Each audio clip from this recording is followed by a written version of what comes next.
In the quiet American countryside, far from the rush of cities, there lay a small town called Cedar Creek. The town was ordinary at first glance, a collection of wooden houses, narrow dirt roads, and fields that stretched as far as the eye could see. The people who lived there were simple folk, proud of their work and their honesty.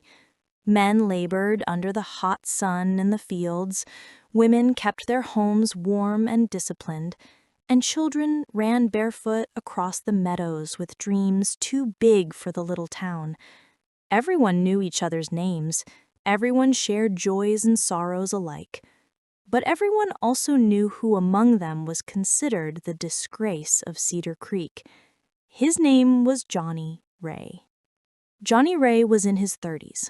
Yet he carried himself like a man already defeated by life. His hair was uncombed, his clothes were wrinkled, and his steps dragged as if each day was too heavy to carry. While the men of Cedar Creek rose before dawn, Johnny slept until noon. While women prepared meals and men tilled the land, Johnny spent his days wandering from one tavern to another, drinking cheap whiskey with the coins he borrowed or begged. Children laughed at him when he passed by. Women shook their heads and men mocked him behind his back. Good-for-nothing Johnny, they called him, the man who had wasted his youth and would waste the rest of his years too. Johnny pretended not to care. But late at night, when he was alone and sober, their laughter echoed in his chest like stones dropped into a well. He longed for respect, for purpose, but he did not know how to earn it. One chilly evening in autumn, when the wind carried the smell of rain and the leaves rustled like whispers of ghosts, Johnny stumbled out of the tavern. He had spent the last of his borrowed coins on whiskey, and now had nothing left but the numbness in his veins. He muttered curses at the stars and kicked stones on the lonely dirt road that cut through the woods. As he walked, his blurred eyes caught the sight of a figure sitting by the side of the path. It was an old woman, wrapped in a ragged cloak, her back bent, her silver hair tangled. She lifted her face toward him, and her eyes glowed with a strange fire. "Help me, son," she said, in a voice both fragile and commanding, like the sound of leaves crumbling underfoot and the rumble of a distant storm. Johnny blinked at her, irritated. "I don't have anything to give you, old woman," he muttered. But she raised her hand again, her eyes not leaving his. "If you help me tonight, I will give you a gift beyond imagination. Something that can change your life forever."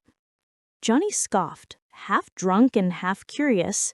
Still, there was something about her presence that silenced his doubts. He took her bundle and walked her to a shack at the edge of the forest.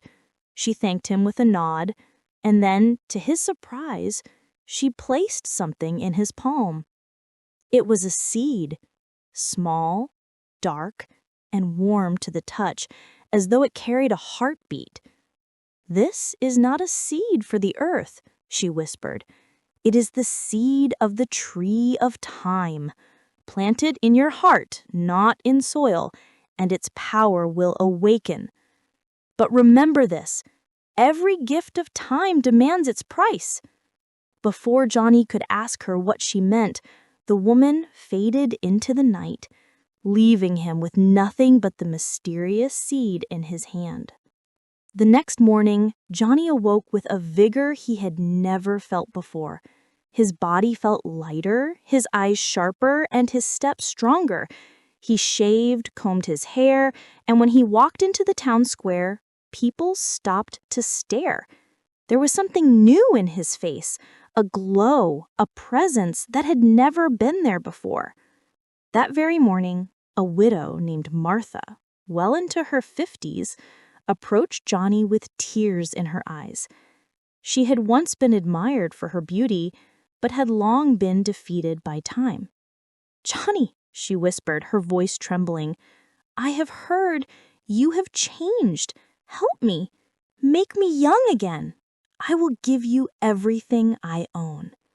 Johnny laughed at the absurdity, but when Martha reached for his hand, something stirred inside him. The seed pulsed like a living thing, and before his eyes, Martha's wrinkles began to fade, her hair regained its shine, and her body stood upright. Within seconds, she looked 20 years younger. The crowd gasped, and Martha wept with joy, kissing Johnny's hand. She promised him her wealth, but Johnny staggered back, dizzy and weak. For in that moment, he realized the truth. Each miracle he performed came at a cost. He had given Martha her youth, but in return his own life had drained. His reflection in the glass of a shop window showed him older than he had been the night before. The miracle spread like wildfire. Women came from Cedar Creek and beyond, carrying money, jewels, promises. They all wanted to look young again, to turn back time, and Johnny gave them what they asked for.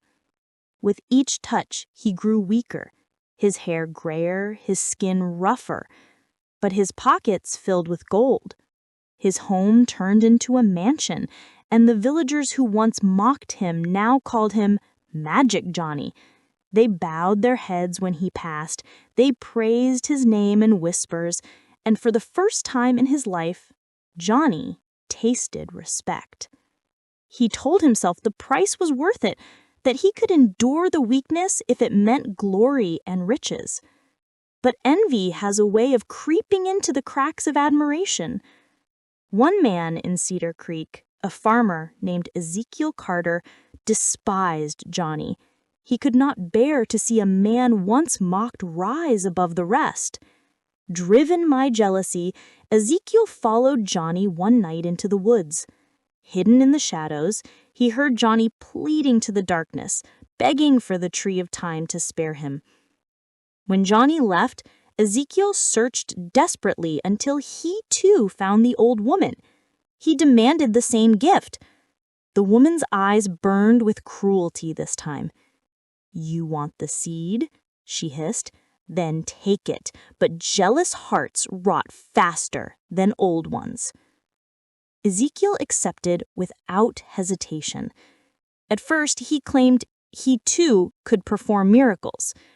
Women, desperate for beauty, went to him. But when his hand touched theirs, something went terribly wrong. Their faces twisted, half young and half withered, their bodies distorted between past and present. Screams filled the night as the truth spread.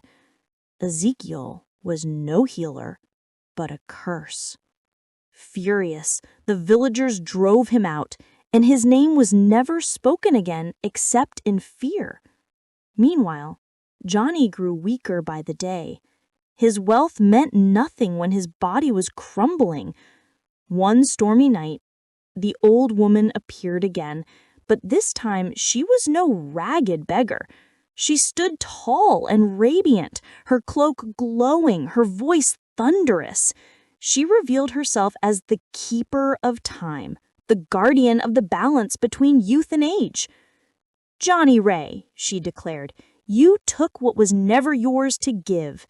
Yet I saw kindness in your heart when you first carried me to shelter. That act has bought you one chance.